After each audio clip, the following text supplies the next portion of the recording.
നമസ്കാരം. രാജ്യത്തെ ഞെട്ടിച്ച ഭീകരാക്രമണത്തിനാണ് ചൊവ്വാഴ്ച ജമ്മു കശ്മീരിലെ പഹൽഗാം സാക്ഷ്യം വഹിച്ചത്.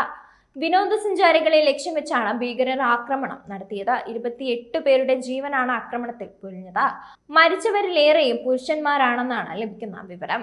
സംഭവ സ്ഥലത്ത് വിലപിക്കുന്ന സ്ത്രീകളുടെയും കുട്ടികളുടെയും ദൃശ്യങ്ങൾ സാമൂഹിക മാധ്യമങ്ങളിലടക്കം പ്രചരിക്കുന്നുണ്ട്.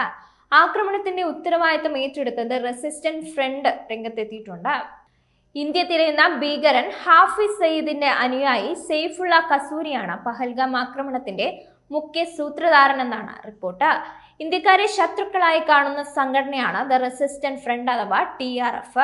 ആക്രമണത്തിന്റെ ഉത്തരവാദിത്തം ഇവർ കഴിഞ്ഞ ദിവസം തന്നെ ഏറ്റെടുത്തിരുന്നു. കശ്മീരികൾ അല്ലാത്തവരെ ലക്ഷ്യം വെക്കുന്നതായാണ് ഭീകരർ പ്രസ്താവനയിൽ കൂടി വ്യക്തമാക്കുന്നത്. കശ്മീരിൽ 85,000-ത്തിലധികം താമസ സ്ഥലങ്ങൾ കശ്മീരികൾ അല്ലാത്തവർക്ക് നൽകിയിട്ടുണ്ട്. ഇത് ഇന്ത്യൻ അധിനിവേശ ജമ്മു കശ്മീരിൽ ജനസംഖ്യാപരമായ മാറ്റത്തിന് വഴിയൊരുക്കി. തദ്ദേശീയരല്ലാത്തവർ താമസ സ്ഥലം കയ്യേറി ഭൂമിയുടെ ഉടമസ്ഥരാണെന്ന് നടിക്കുന്നു. ഇവർക്കെതിരെ ആക്രമണം അയച്ചുവിടുമെന്ന മുന്നറിയിപ്പും ന്യായീകരണവുമാണ് ഭീകരാക്രമണത്തിന്റെ ഉത്തരവാദിത്തം ഏറ്റെടുത്ത പുറത്തിറക്കിയ പ്രസ്താവനയിൽ TRF പറയുന്നത്. ലഷ്കർ-ഇ-ത്വയ്ബയുടെ നിഴൽ രൂപമാണ് TRF. 2019-ലാണ് TRF രൂപീകരിക്കുന്നത്. ആർട്ടിക്കിൾ 370 റദ്ദാക്കിയതിനു പിന്നാലെയാണ് TRF രൂപം കൊള്ളുന്നത്. 2023-ലാണ് കേന്ദ്ര സർക്കാർ TRF-നെ നിരോധിക്കുന്നത്. ഭീകരവാദ പ്രവർത്തനങ്ങൾക്കായി ഓൺലൈൻ വഴി യുവാക്കളെ റിക്രൂട്ട് ചെയ്യുക, ഭീകരവാദികളുടെ നുഴഞ്ഞുകയറ്റത്തിന് സൗകര്യമൊരുക്കുക, പാകിസ്ഥാനിൽ നിന്ന് ജമ്മു കശ്മീരിലേക്ക് ആയുധങ്ങളും മരുന്നുകളും അടക്കം കടത്തുന്നതിനെ ഏകോപിപ്പിക്കുക തുടങ്ങി പ്രവർത്തനങ്ങളുടെ പേരിലാണ് കേന്ദ്രം സംഘടനയെ നിരോധിച്ചത്. ജമ്മു കശ്മീരിൽ സാധാരണക്കാർക്കും സുരക്ഷാ ഉദ്യോഗസ്ഥർക്കുമെതിരെ TRF നിരവധി ആക്രമണങ്ങൾ നടത്തിയിട്ടുണ്ട്.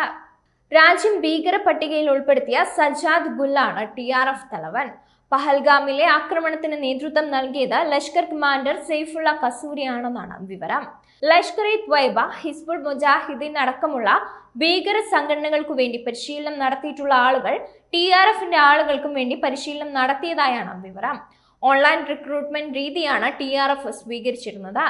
കശ്മീർ ജനത സാധാരണ ജീവിതത്തിലേക്ക് തിരിച്ചു വരുന്നതിനിടെയാണ് വീണ്ടും ഇടുത്തി പോലൊരു ആഘാതം ഉണ്ടാകുന്നത്. ഭീതിയുടെ നിഴൽ വീഴ്ത്തുകയാണ് തീവ്രവാദികളുടെ ലക്ഷ്യം. ടൂറിസം സജീവമാക്കുകയും വിനോദസഞ്ചാരികൾ ഒഴുകിയെത്തുകയും ചെയ്യുന്ന സമയത്താണ് ഇത്തരമൊരു ഞെട്ടിക്കുന്ന ഭീകരാക്രമണം ഉണ്ടായിരിക്കുന്നത്.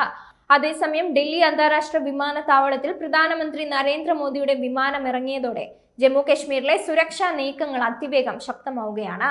ബാരാമുള്ളയിലെ ഉറി സെക്ടറിൽ നുഴഞ്ഞുകയറ്റ ശ്രമം തടയുകയും 2 തീവ്രവാദികളെ വധിക്കുകയും ചെയ്തതിന് പിന്നാലെ ഇന്ത്യ ശക്തമായ സൈനിക പ്രതികരണത്തിലേക്ക് നീങ്ങുകയാണ്. ജമ്മു കശ്മീരിലെ ബാരാമുള്ള ജില്ലയിലെ നിയന്ത്രണ രേഖയിൽ നുഴഞ്ഞുകയറ്റ ശ്രമം നടത്തിയ 2 തീവ്രവാദികളെയാണ് സൈന്യം വധിച്ചത്. ബുധനാഴ്ച രാവിലെയോടെയായിരുന്നു ഈ സംഭവം. 3 തീവ്രവാദികൾ വടക്കൻ കശ്മീരിലെ ബാരാമുള്ളയിലെ ഉറി സെക്ടറിൽ നുഴഞ്ഞുകയറ്റം നടത്തിയതായും ഇതിൽ 2 തീവ്രവാദികളെ വധിച്ചതായും സൈന്യം അറിയിച്ചിട്ടുണ്ട്. ഭീകരരിൽ നിന്ന് ആയുധങ്ങളും വെടിക്കോപ്പുകളും പിടിച്ചെടുത്തിട്ടുമുണ്ട്.